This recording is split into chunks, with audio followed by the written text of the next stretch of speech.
Hello, my wonderful, amazing artist. It's me, Miss Abby, and today I decided to do a combination story time and art class. So today we're going to read a book about Pezzintino and make art inspired by Pezzintino. Let's get into it. This book, Pezzintino, is by Leo Leone.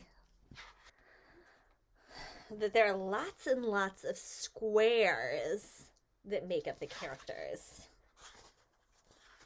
Leo Leone wrote Pezzintino. Pezzintino is very fun to say.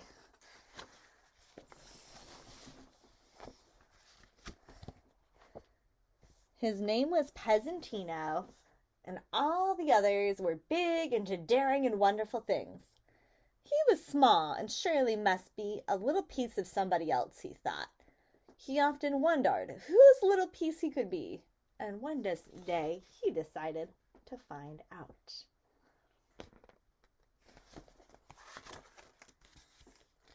"Excuse me," he asked the one who runs. "Perhaps I'm your little piece. How could I possibly run if I had a piece missing?" The one who runs said. "Am I your little piece?" He asked the strong one. "How could I be strong if I had a piece missing?" And then the swimming one came up to the surface, and Pezzintino asked him to. "How could I swim if I had a piece missing?" He answered, the swimming one, and dove back into the deep, deep water. "You, up there!" shouted Pezzintino towards the mountain climber. "Am I a little piece of yours?" The one on the mountain laughed. "Do you think I could climb so high if I had a piece missing?" Pezzintino asked the flying one too, but the answer was always just the same. Finally, Pezzintino went to the wise one who lives in a cave. "Wise one, am I a little piece of yours?" "No." "I must be someone's little piece," said Pezzintino. "How can I find out?" "Go to the island of Wham," said the wise one. Early the next morning, Pezzintino took off on his little boat. After a rough trip on the high sea, he arrived wet on the island of Wham. How strange! The island was nothing but heaps of pebbles, not a tree or a blade of grass, and above all, not a single living creature.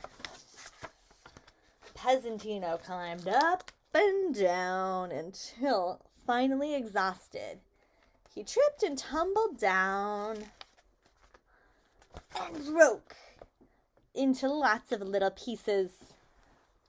The wise one had been right all along. Pezzintino now knew that he, just like all the others, was made of little tiny pieces. He picked himself up, and when he was sure there was not a single piece missing, he ran back to his boat. He rode all night to get home as fast as he could. All his friends were waiting for him. "I am myself," he shouted with joy. His friends didn't quite understand what he was saying, but Pezzintino seemed happy, so they seemed happy too. The end. Now, what I like about Pezzintino is that it's really inspiring me to use squares to create a creature or an animal or a person of some kind.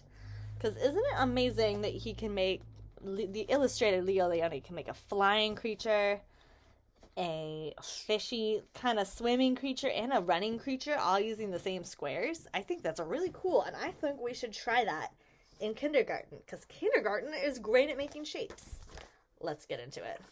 Okay, so from my art kit, I got a piece piece of paper, some pastels, and I grabbed a pencil to create a Pezzintino inspired creature. Ta-da!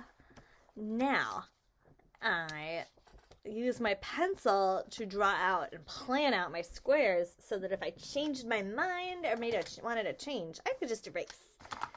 Now, I'm going to get my oil pastels and color it in really bright and awesome to create a colorful Pezzintino inspired drawing.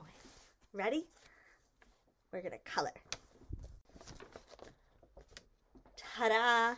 Here is my Pezzintino inspired drawing all colored in. But this is missing something. I think that it needs a background. I want to know what kind of ground it's standing on. Is it, in the middle of the desert or the jungle? Like, what is this creature doing? So I'm going to add a background using my same tools. Ready? Ta-da! My Pezzintino inspired animal reminded me of a giraffe. So I decided to give him a tall, tall tree and a sun. Kind of like the Lion King inspired. So I would love to see you give this a try at home.